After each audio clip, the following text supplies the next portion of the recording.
Bischof Berger, habt ihr die Zusammenstellung von den Diktatoren und ihren Guthaben bei unserer Bank schon gemacht? Jawohl, Herr Zimmermann. Da wäre mal der Ben Ali, der Mubarak, der Ngabgo. Das weiss ich doch schon. Bei denen hat man Guthaben in der Schweiz bereits eingefroren. Wir Banken brauchen ja gleich mehr Kühlhäuser als Tresorräume. Nein. Also sicherheitstechnisch sind also Bankfächer immer noch besser als Gefrierfächer. Das war ein Scherz, Herr Bischof Berger. Nicht begriffen? Aha.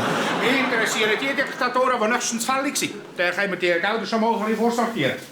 Ja, also gemäss meiner Recherche wäre das im Jemen der Ali Abdullah, in Libyen der Gaddafi, in Bahrain die sunnitische Regierung und im Kanton Bern der Amtsschutz. Seid ihr nicht ganz bedroht, Bischof Berger? Beim Amtsschutz weiss man doch gar noch nicht, wer die Ständeratswahl gewinnt. Vielleicht gewinnt ja Ursula Wyss. Jesus, das wäre ja noch schlimmer. Die könnt doch nicht den Kanton Bern mit einer arabischen Diktatur vergleichen. Außerdem geht es bei der Wyss und beim Amtsschutz um die Vertretung vom Kanton Bern beim Bund ein Parlamentsmandat. Ha.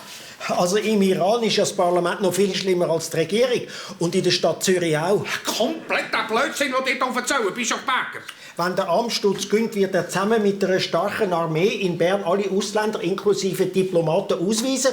Und die kommen dann in so Flüchtlingsschiff im Aargau an und dann plündert die Nationalbank und finanziert damit sein eigenes Baugeschäft. Und wenn dann die Bevölkerung rebelliert, müssen wir das Geld wieder eingefrieren. Und wenn die Wyss gewinnt? Dann wird sie sofort mit dem Kanton Bern der EU beitreten und sie wird den Kantonskapitalismus überwinden. Und dann wird sie auch das AKW Mühleberg stilllegen und an der gleichen Stelle wird sie ein Mausoleum für sich selber bauen. Und dann wird sie auch die Nationalbank plündern und dann ein Konto errichten, ein Sperrkonto zugunsten der notleidenden Gletscher. Und wenn dann die Bevölkerung da rebelliert, müssen wir das Ganze auch wieder eingefrieren, respektive auftauen. Herr Bischof Berger. Habt ihr Alkohol getrunken?